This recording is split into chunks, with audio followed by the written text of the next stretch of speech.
ma ten e tin kim dona ka len lain shiat lo sak ming hmeltha ka lo ton che a ka vei reng thin che thin laya nang ang renga mangai hi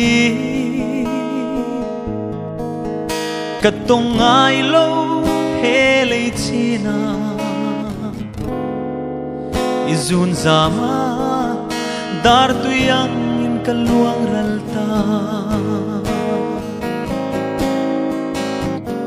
khoi lam la nu nge mo in mi le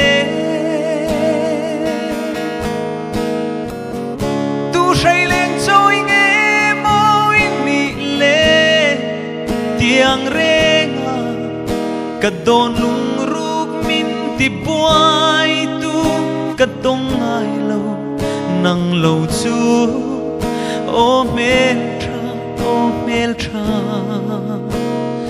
izun le ngai re la e